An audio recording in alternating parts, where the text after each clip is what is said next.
Hey everyone, welcome to LGBT Stories, where we share heartfelt, emotional, and sometimes heart-wrenching tales of love, identity, and unexpected connections. Today, I'm sharing a story that will leave you questioning everything you thought you knew about boundaries and relationships. It's a story of friendship, family, and the blurred lines that can change everything in an instant. Imagine this. You're spending the summer at your best friend's lake house, relaxing by the water, laughing with friends, and enjoying the peace of the countryside. Everything seems perfect until one day, things take an unexpected turn. One person's actions will challenge your perceptions of loyalty, trust, and desire. Are you ready to dive into this raw and emotional story? Let's get started. The summer I spent at my best friend's lake house. I thought it would be a regular getaway, swimming, grilling, lazy afternoons. We had been best friends since middle school, and his dad, Richard, had always been a part of the background, like the soundtrack to our friendship. He was a cool dad, funny, laid back, and the kind of guy who treated me like one of his own. I didn't expect this summer to be any different, but I couldn't have been more wrong. We arrived on a blistering July afternoon, our car loaded with snacks and gear. The lake shimmered under the sun, a picture-perfect escape from the chaos of city life. As we unloaded our things, Richard stepped out onto the porch, his sunglasses reflecting the lake as he waved us over. "Finally, you two made it," he called, his deep voice caring and easy. He was shirtless, wearing only swim trunks, his skin tan from hours spent outdoors. He looked fit, more like an older brother than a dad in his late 40s. It was something I'd always noticed, but never thought much about. This time, though, there was a flutter in my chest that I couldn't quite explain. After settling in, the first few days passed in a blur of swimming, late-night talks, and joking around. Richard joined in on most of our activities, and it felt easy and comfortable. But then, my best friend got a call from his girlfriend, saying she was stuck at work and needed his help with a project. I could see the guilt on his face as he explained the situation. "I'll be back by dinner," he said, grabbing his keys. "You get hanging out here? My dad's around if you need anything." "Yeah, no problem," I replied, waving him off. "Go save your damsel in distress." Sam laughed as he left, and I watched the car disappear up the gravel driveway. For the first time all week, the cabin was quiet, just the sound of the lake lapping against the shore and birds calling in the distance. I wandered out to the deck, the sun beating down on my shoulders. The heat was oppressive, and I decided to cool off with a swim, stripping down to my trunks. The water was a refreshing shock against my skin, and I floated there for a while, staring up at the sky, letting the calm sink in. When I climbed out, dripping and breathless, Richard was on the deck, leaning against the railing with a beer in hand. "Water feels good, doesn't it?" he said, his smile easy and perfect. "Yeah," I replied, toweling off as I walked up the steps. "Sam didn't leave you hanging, did he?" Richard asked, his tone light but curious. "Nah, I'll be back soon. I don't mind the quiet," I said, shrugging. Richard nodded, finishing his beer. "You know the sauna is empty if you're looking to relax. It's great after a swim." The sauna had always seemed more Richard's thing than ours. But now that he mentioned it, the idea sounded tempting. "Maybe I'll check it out," I said, grabbing my towel. "Good call," Richard said, standing. He was already walking toward the boathouse before I could protest.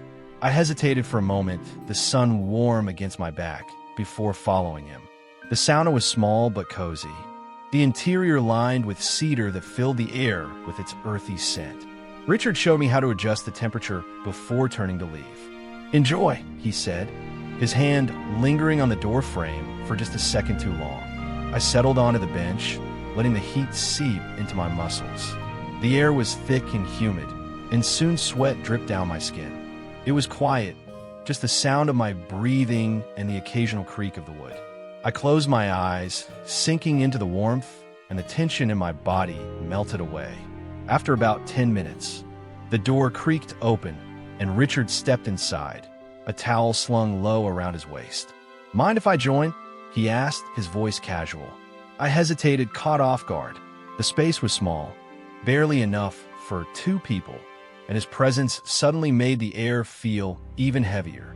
But what could I say? It was his sauna. Sure, I replied, shifting to make room. Richard sat down across from me, leaning back against the wall. His towel barely covered him, and I found myself glancing away, focusing on the wooden planks of the bench. But my gaze kept flicking back, drawn to the way his chest rose and fell, the beads of sweat trailing down his skin. "You look tense," he said after a moment, his voice low and steady. "The sauna is supposed to help with that." "I'm fine," I replied, though my heart was pounding in my chest. There was something in the way he looked at me, something I couldn't quite place. It wasn't threatening exactly, but it made my stomach twist all the same. Richard chuckled, leaning forward. "You've got to let the heat work its magic. Loosen up." I nodded, trying to focus on anything but the way his eyes lingered on me. But it was impossible to ignore the shift in the air, the tension that seemed to thrum between us. And then he reached out, his hand brushing against my arm. "You all right?" he asked, his tone soft, almost concerned. I swallowed hard, my throat dry. "Yeah, just not used to this kind of heat." Richard's hand lingered for a moment before he pulled it back, a small smile playing on his lips. "It's good for you. Clears your head." I nodded again, unable to find my voice. The sauna suddenly felt too small, the heat suffocating. I could feel his eyes on me, and it made my skin prickle, a strange mix of anticipation and unease. The weight of Richard's gaze lingered long after he pulled his hand back. I tried to focus on the heat, the way it seeped into my muscles and made my body feel heavy, but it was impossible to ignore his presence. The space felt smaller with him there, charged with an energy I couldn't explain. We sat in silence for a while, the only sound a faint hiss of steam as Richard poured water onto the hot rocks. The air grew thicker, the heat more intense, and I wiped sweat from my brow, suddenly feeling self-conscious. Richard leaned back against the wall, his posture relaxed. But his eyes, they told a different story. They flicked to me every so often, as if he were studying me, waiting for something. "You've grown up a lot since I first met you," Richard said suddenly, his voice cutting through the heavy silence. "Hard to believe you're heading off to college soon." "Yeah," I replied, my throat dry. "Time flies, I guess." He smiled, a soft, knowing expression. "It does. Seems like just yesterday you and Sam were running around here like a couple of kids."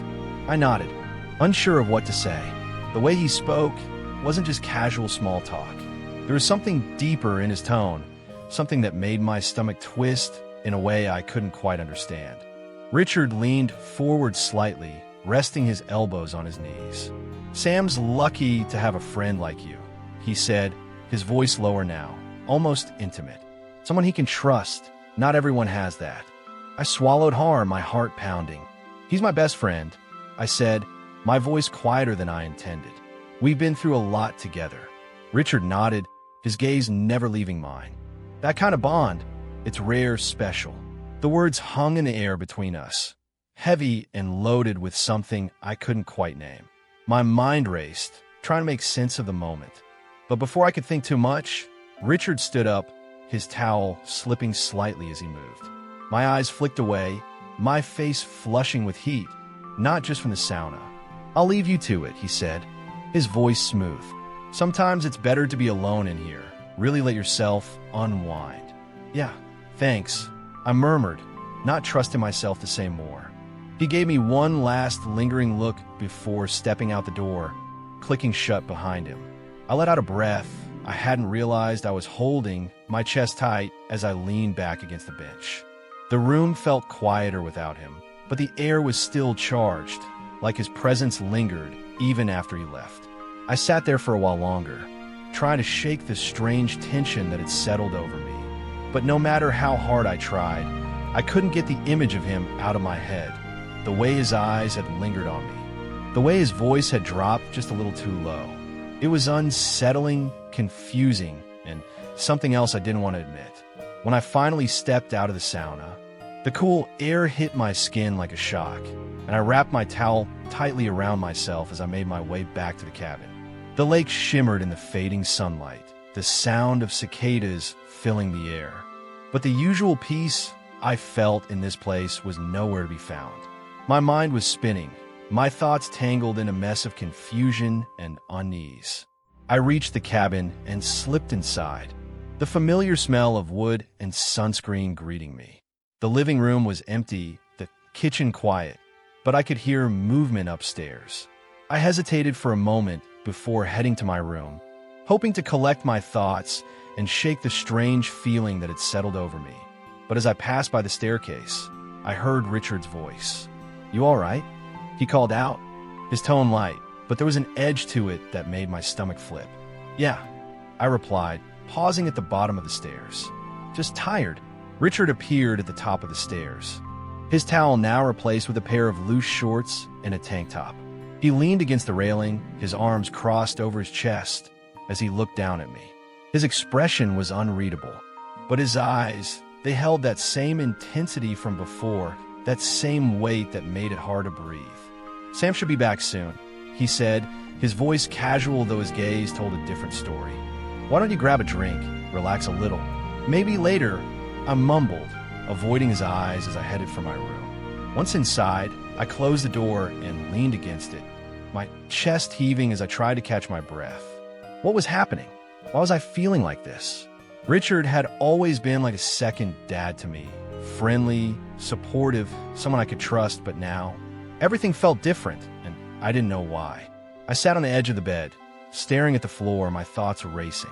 The way he touched my arm in the sauna, the way he looked at me, it wasn't just in my head. Something had shifted between us, something I didn't understand but couldn't ignore, and the worst part was, a small part of me didn't want to ignore it. The sound of the front door opening snapped me out of my thoughts, and I heard Sam's voice calling out.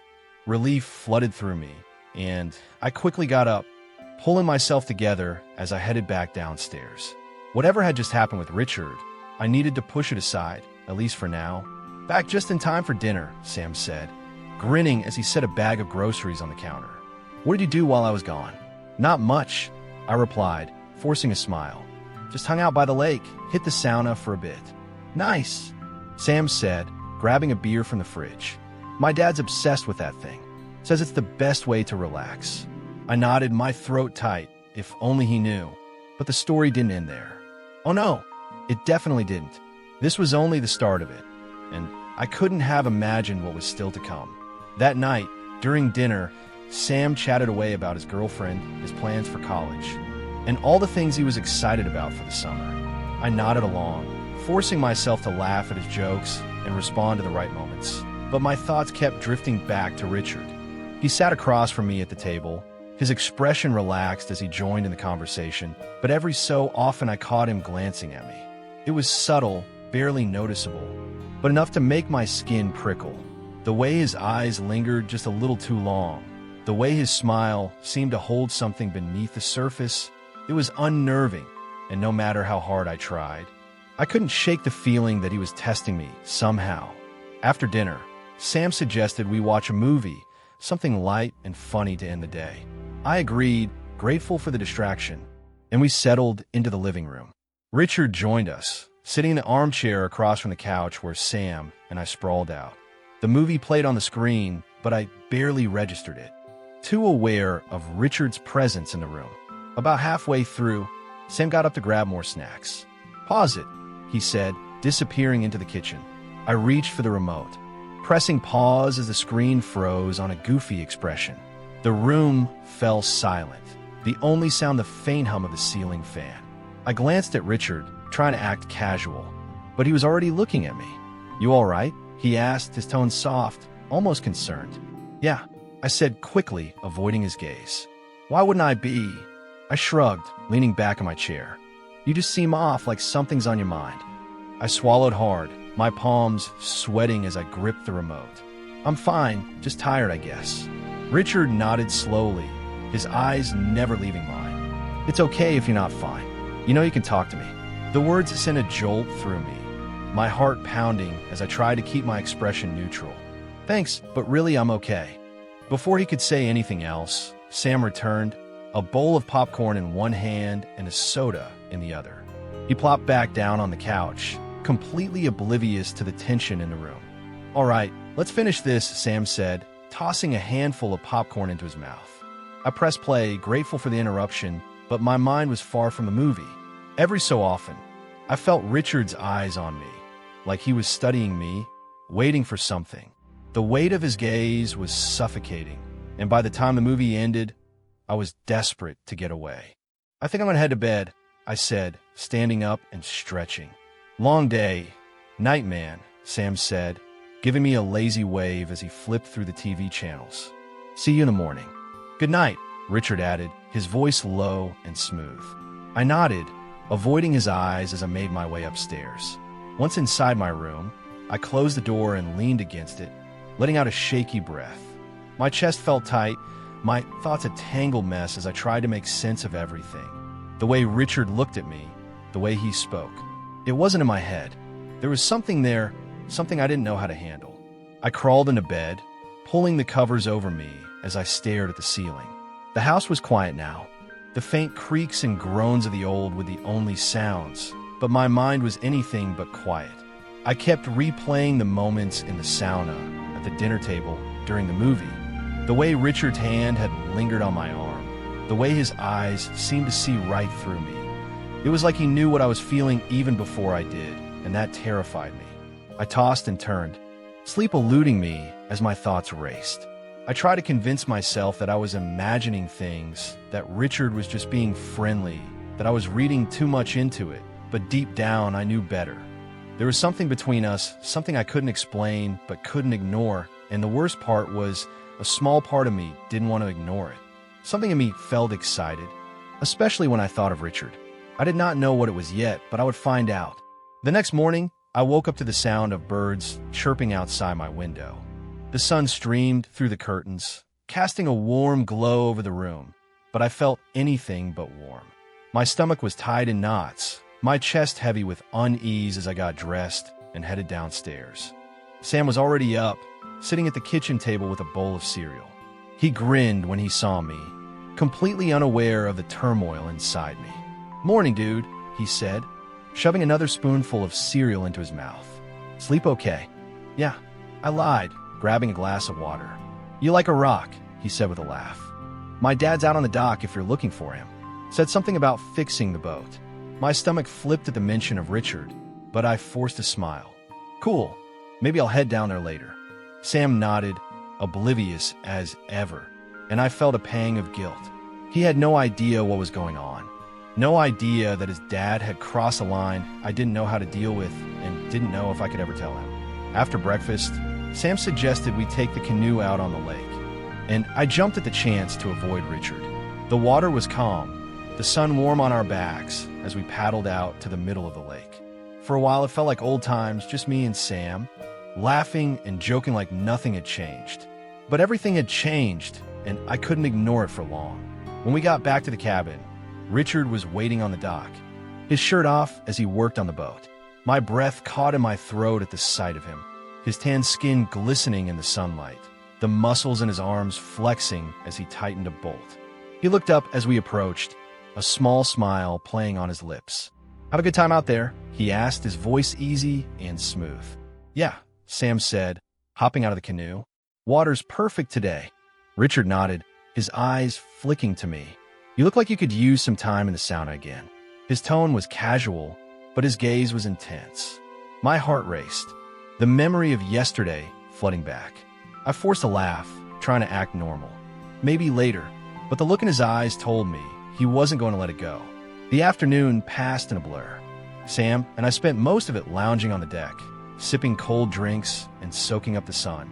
He was in his element, cracking jokes and recounting stories about his girlfriend, completely unaware of the storm brewing inside me.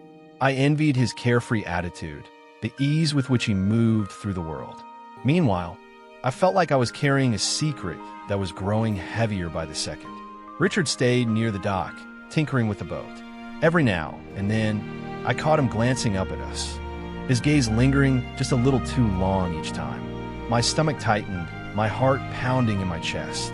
I tried to act normal, to keep up with Sam's energy, but it was like I was walking on a tightrope, every step more precarious than the last.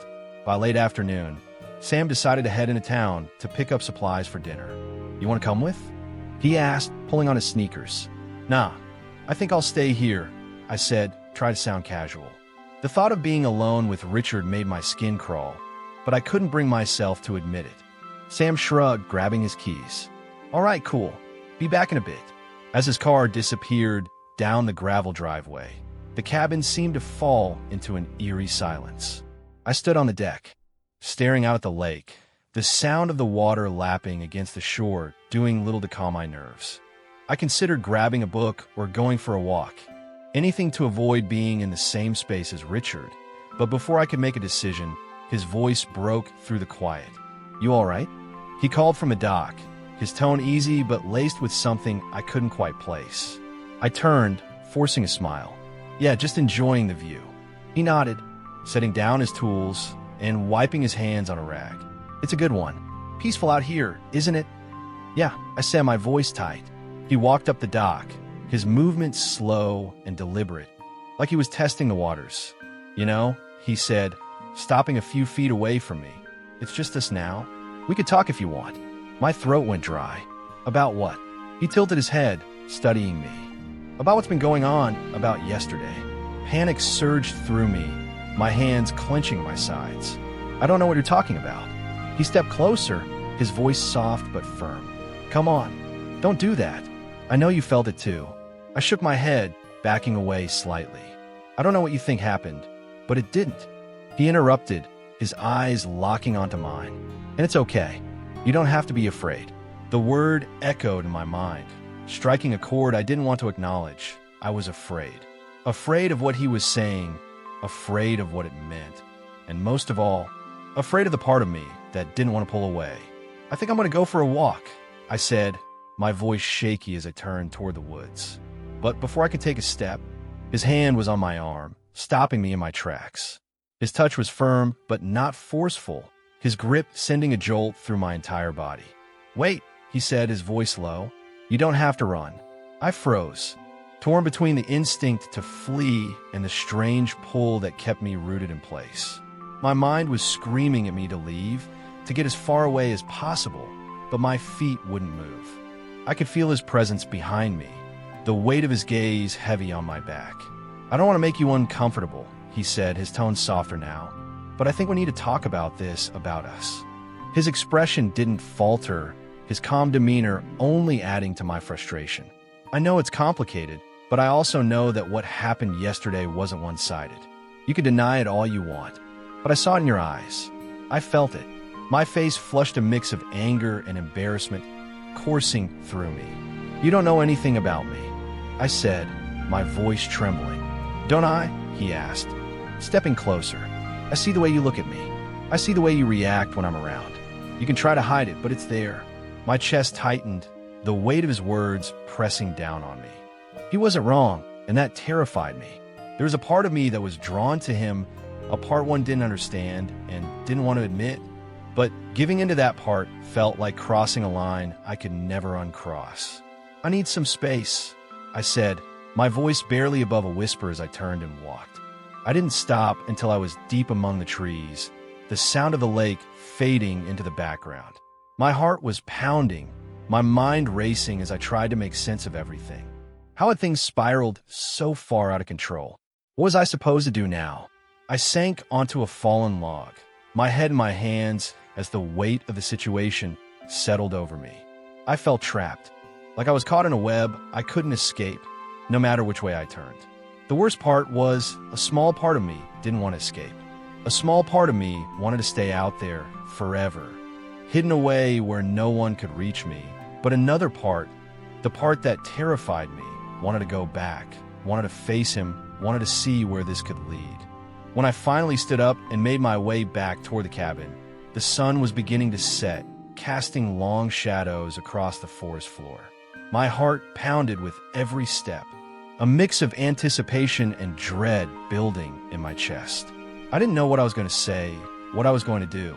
All I knew was that I couldn't keep running from him. As I approached the cabin, I saw him sitting on the deck, his silhouette outlined against the fading light. He was staring out at the lake, a beer in his hand, his posture relaxed. But when he turned and saw me, his expression shifted. His eyes searched mine as if he already knew why I had come back. I stopped at the edge of the deck, unsure of how to start. The air between us was heavy, charged with an unspoken tension that made it hard to breathe. "You all right?" he asked, his voice soft, careful. I nodded, though the lump in my throat made it hard to speak. "I just needed some time to think," he prompted, setting his beer down and turning to face me fully. "I don't know," I admitted, my voice barely above a whisper. "This is all so confusing." He nodded slowly, his gaze steady. "It doesn't have to be." I hesitated, my heart racing as I took a step closer. "But it is," I said, my voice trembling. "You're my best friend's dad. Richard, this shouldn't even be a possibility, and yet here we are," he said, his tone calm but firm. "You can't ignore what's happening, and neither can I." I felt my chest tighten, his words hitting me like a tidal wave. He was right. I couldn't ignore it anymore, but admitting that felt like stepping off a cliff with no idea where I'd land. "I don't know what you want from me," I said, my voice trembling as I looked at him. "I don't know what I want." He stood then, closing the distance between us in a few measured steps. His presence was overwhelming, the heat of his body, the intensity of his gaze. I could feel my resolve crumbling, every wall I had built up breaking down piece by piece. "I'm not asking for anything," he said, his voice low and steady. "You're not ready to give, but I need you to be honest with me and with yourself." Honest, the word echoed in my mind, cutting through the haze of confusion and fear. Could I really be honest? Could I admit what I've been trying so hard to deny? I started, my voice faltering. "I don't know if I can do this." He reached out then, his hand rushing against my arm, the touch sending a jolt through me. "It's okay to be scared," he said, his tone soft but firm. "Don't let that fear stop you from feeling something real." His words hung in the air, heavy and charged, and for a moment, I felt like the world had stopped spinning. My heart was pounding, my mind racing, but when I looked into his eyes, all I saw was understanding. No judgment, no pressure, just him waiting for me to decide. I made my choice, slowly, hesitantly. I closed the gap between us, my hand reaching for his. His fingers intertwined with mine, warm and steady. And I felt a sense of calm wash over me, a calm I hadn't felt in weeks. He didn't move, didn't push, just waited, giving me the space I needed. When I finally looked up at him, I saw something in his eyes that made my chest ache, something raw and vulnerable, like he was just as scared as I was. And before I could overthink it, I leaned in, my lips brushing against his in a kiss that was soft, tentative, but filled with 1,000 unspoken words. His hand came up to cup my face, his touch gentle yet firm, grounding me in a way I hadn't expected. The kiss deepened, the tension between us dissolving into something that felt warm and real, something that made all the fear and confusion fade away. After a second, the kissing became even more intense, and we went even further than kissing. I grabbed him at places I knew he wanted me to grab him, and I immediately felt that he liked that, and so I went further, doing what he wanted me to do. Eventually, I went a little down so that I made sure he could reach his top, and when he almost reached it, I went back up, and he turned me around. "Wow," he said. I had never done something like this before, but I have to say that it was amazing. When we finally pulled back, I let out a shaky breath, my heart still racing. "This is insane," I whispered, a small smile tugging at my lips. He chuckled softly, his thumb brushing against my cheek. "Maybe, but sometimes the best things in life are." For the first time in what felt like forever, I laughed, a real, genuine laugh that made my chest feel lighter. In that moment, standing there on the deck with him, I realized that maybe, just maybe, this didn't have to be so complicated. Maybe it could just be. The sound of gravel crunching under tires snapped us out of the moment. Sam was back. Richard stepped back, his hands slipping from mine, the reality of our situation crashing down around us. But as I turned to head inside, he caught my arm, his gaze locking onto mine. "This doesn't change anything," he said, his voice low but firm. "We'll figure it out." I nodded, my heart pounding as I slipped inside, just as Sam's car pulled into the driveway. My mind was a whirlwind of emotions, but one thought stood out above all the rest. This was just the beginning of something amazing. If you enjoyed this story, don't forget to like and subscribe for more emotional, romantic, and sometimes heart-wrenching tales. And if you have any thoughts or questions, leave them in the comments below. Thanks for watching, and I'll see you in the next episode.